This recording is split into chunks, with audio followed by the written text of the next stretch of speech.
Hello everyone. Start करते हैं इस पार्ट से, दैट इज़ पार्ट 2। और इसमें हम लोग पढ़ने वाले हैं एग्रीकल्चर इम्प्लीमेंट्स के बारे में। इसका पहले का पार्ट मैं ऑलरेडी डाल चुकी हूँ, आपको वो 8th क्लास की साइंस की प्लेलिस्ट में मिल जाएगा ना।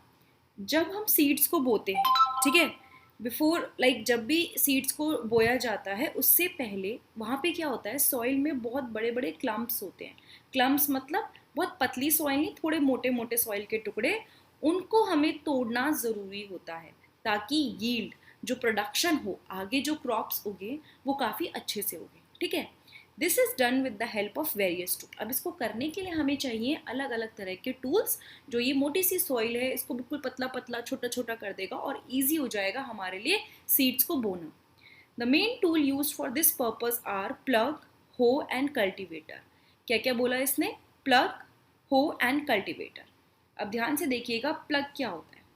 ये जो है ना, इसको कोई ये एक अभी का नहीं है कि अभी अभी बना दिया इसको और बस स्टार्ट कर दिया, नहीं। इसको यूज़ किया जा रहा है काफ़ी पहले से। This is being use since ancient times, काफ़ी पहले से। और किसके लिए? सॉइल वगैरह को पूरा मूव करना है या मतलब तैयार करना है उसको, अगर फर्टिलाइजर्स को डालना है क्रॉप में, वीड्स को रिमूव करना है, सॉइल को टेढ़ा मेढ़ा करना है, सारे पर्पस के लिए इसको यूज़ किया जा रहा है। ठीक है, मैं एक बार हाईलाइट कर देती हूँ वो सारे पर्पस। यहाँ तक है, चलो ये रहा। ठीक है, this is made of would and is drawn by a pair of bulls और अदर एनिमल।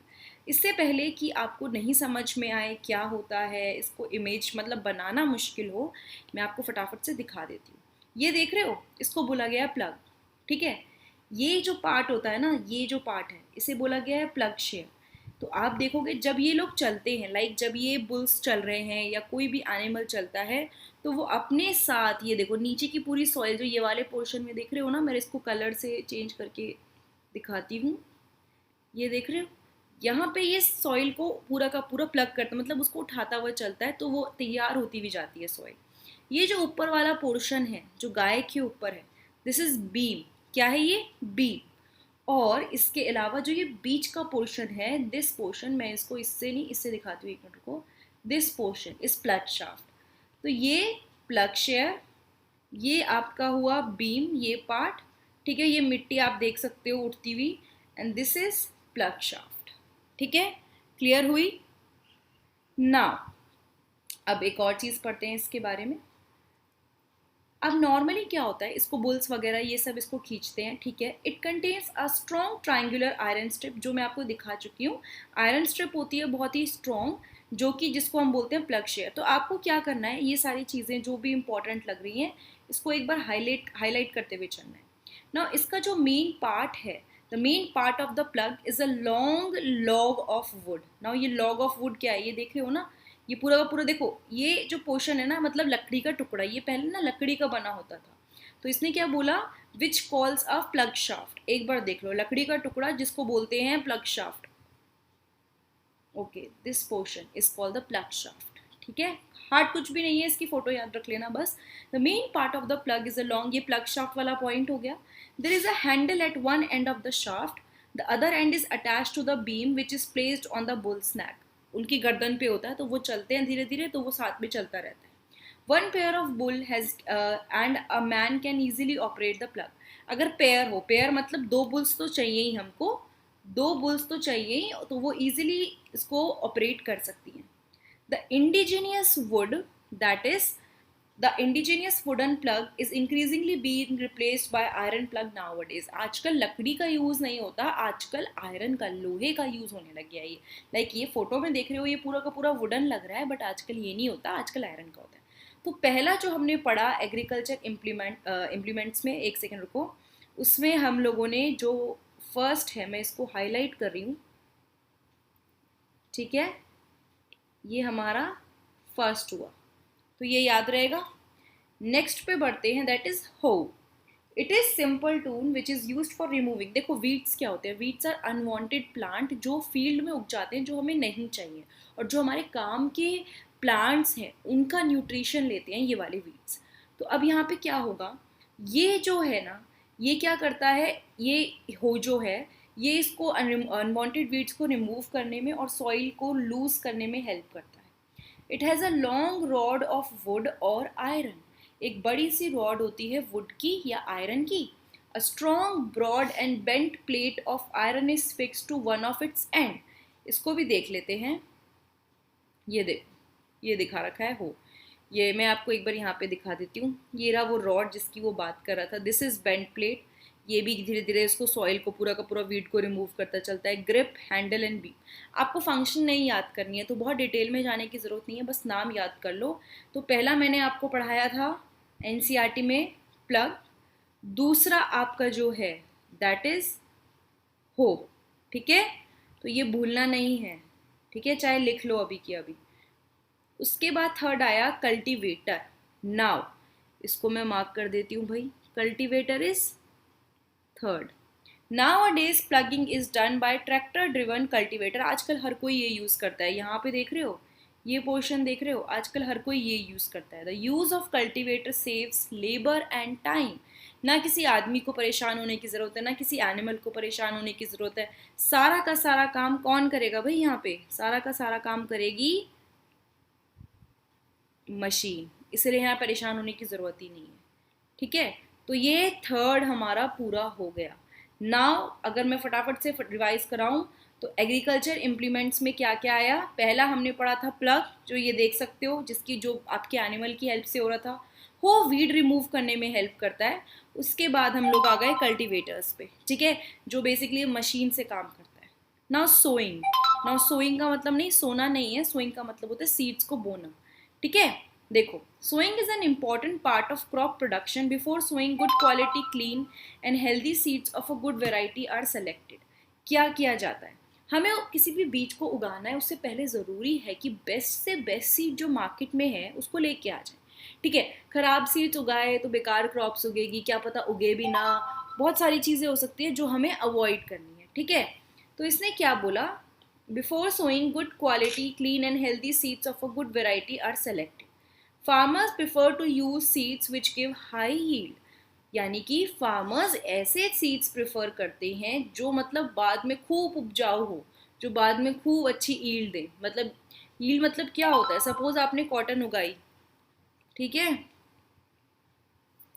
इतने एरिया में उगाई, थोड़ी सी उग गई, और एक है आपने कॉटन उगाई भाई, खूब अच्छे से होगी, खूब अच्छे से उस टाइम फसल होगी. तो फार्मर तो यही चाहेगा ना, मेहनत तो क्योंकि दोनों में उतनी है, लेकिन वो चाहेगा कि उसकी अच्छी यील्ड हो. तो ये सोइंग के बारे में आते हैं ना. सिलेक्शन ऑफ सीड्स की अगर मैं बात करूं तो इसने क्या बोला. अच्छा ठीक है, यहाँ पे एक छोटी सी एक्टिविटी है वो करा देते हैं.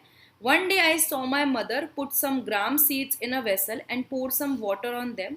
After a few minutes, some seeds started to float on top. I wonder why some seeds float on water. तो she is saying कि मेरी मम्मी ने एक दिन क्या किया, चना जो होता है ना, ग्राम सीड्स, उसको पानी में डाल दिया. कुछ उसमें से सीड कुछ टाइम बाद पानी में फ्लोट करने लग गए. ठीक है, तो इसने क्या बोला, are there seeds which float on water. आप भी एक एक्टिविटी करके देख सकते हो वीट सीड्स के साथ, या मतलब जो वीट के सीड्स होते हैं, गेहूँ होते हैं, तो क्या कोई ऐसे सीड्स हैं जो ऐसी हवा में मतलब फ्लोट कर रहे हैं, ना कि नीचे डिप नहीं हुए हैं. Would those be lighter or heavier than those which sink, मतलब कि कुछ तो डूब गए होंगे, कुछ ऐसे हैं जो ऊपर फ्लोट कर रहे हैं. तो वो ये कह रहा है कि क्या ये जो डूब गए उससे हल्के हैं. Why would they be lighter? वो हल्के क्यों होंगे. Damaged seeds become hollow and are thus lighter. जो डैमेज सीड्स होते हैं ना, डैमेज सीड्स मतलब खराब सीड्स, वो अंदर से खोखले हो जाते हैं, खाली हो जाते हैं, इसलिए वो लाइट हो जाते हैं. ठीक है, ये देखो, damage seeds become hollow and thus lighter, therefore they float on water. अब इसको एक काम करना है, बहुत ज़रूरी है, मैं आपको फटाफट से इसको मार्क करा देती हूँ. ठीक है, इसको मार्क कर लो. ये क्वेश्चन भी आ सकता है कि जो एक नंबर में कि डैमेज सीड्स होते हैं या फिर कुछ सीड्स फ्लोट क्यों करते हैं, because they are damage and they are hollow from inside and that's why they are light and they float. This is a good method for separating good healthy seeds from the damage one. तो अगर आप चाहते हो भाई separate करना तो बड़ा बढ़िया तरीका है. और एक और चीज़ याद रखिए, ट्रेडिशनल टूल जो आपको पता होना चाहिए सीड्स को बोने के लिए भी. अगर आप ऐसे मैदान में निकले हाथों से डालने के लिए सीड्स, तो ये कोई इतने से एरिया में नहीं होते कि कमरे जितने एरिया में उगाना है, बहुत बड़े एरियाज़ में क्रॉप्स को उगाया जाता है. तो हमें क्या चाहिए कि भाई बहुत अच्छे से हम उसको ज़्यादा से ज़्यादा उगा सकें. या डाल सकें सीड्स को। तो the tools use traditionally for sowing seed is shaped like a funnel. ये देखो यहाँ पे देख रहे हो, मैं इसको दिखाती हूँ, ये फनल काइंड ऑफ शेप है, ठीक है। फनल की शेप यही तो होती है, ऐसा होती है शेप, है ना, और ये होती है शेप। तो यहाँ पे सेम चीज़ आप देखने को मिलेगी, फनल काइंड ऑफ शेप है। फिर उसके बाद क्या होता है, ये पाइप्स है, पाइप से ये पास हो रहा है। तो यहाँ पे इसने क्या बोला, the seeds are filled into the funnel, funnel में सीड्स को भर दिया, पास डाउन थ्रू 2 और 3 पाइप्स हैविंग शार्प एंड्स। उसके बाद ऐसे पाइप जिसमें बिल्कुल शार्प एंड्स होते हैं, उससे ना वो धीरे धीरे जाते रहेंगे। उसके बाद ये जो पाइप्स होते हैं ना, बिल्कुल सॉइल के अंदर होल करके चले जाते हैं। मतलब सपोज ये लैंड है और ये फनल ऊपर है, तो ये ऐसे इस तरह से सीड्स डाले खूब सारे, तो वो जाते जाते जाते जाते सॉइल में ऐसे ऐसे घुसते जाएंगे। और कुछ मेहनत भी नहीं करी, मतलब ऑब्वियसली ऊपर की मेहनत करी बट हाथ से नहीं कर रहे हैं ना। तो it's a very good activity, आप कर सकते, मतलब आप, मतलब जो लोग करते हैं उनके लिए बहुत अच्छा तरीका है। So this is traditional tool जो आज तक होता आ रहा है, ठीक है, इट्स नॉट वेरी कॉम्प्लिकेटेड। अब सीड ड्रिल देखो, सीड ड्रिल का डायग्राम दे रखा है, ये देख रहे हो, this is seed drill. Nowadays the seed drill is used for sowing with help of tractor। आजकल क्या किया जाता है, ट्रैक्टर की हेल्प से सब कुछ होता है। This sows the seeds uniformly at equal distance and depth। अब इसका फ़ायदा क्या है, हम सीड ड्रिल जो ऊपर देख रहे हैं, ये इसको देख तो रहे हैं, लेकिन इसका फ़ायदा क्या है, ये क्या करता है, ये सीड्स को यूनिफॉर्मली इक्वल डिस्टेंस और गहराई में डाल देता है। It ensures that seeds get covered by soil after sowing. होता है क्या, नॉर्मली अगर आपने सीड डाला तो क्या पता वो सॉइल से ना ढका जाए, तो ये इससे ये इंश्योर हो जाता है, 100% गारंटी हो जाती है कि अगर सीड डाला है तो ऊपर सॉइल भी ढक गई होगी। क्योंकि अगर आपने सॉइल नहीं ढकी तो वो बेकार है आपके लिए, वो काम का नहीं है, ठीक है, अच्छा सा प्लांट तो आएगा ही नहीं ना। This protect seed from being eaten by birds. एक और फायदा कि अगर सीड्स बर्ड को दिखा तो वो तो खा जाएगा, लेकिन ऊपर सॉइल हुई तो वो नहीं खाएगा। तो बहुत सारी चीज़ों का ध्यान रखना पड़ता है, किसान को बहुत मेहनत करते हैं। Sowing by using a seed drill saves time and labour. अगर हम लोग सो कर रहे हैं इसको यूज़ करके तो इससे काफ़ी टाइम और लेबर बच रहा है, ठीक है।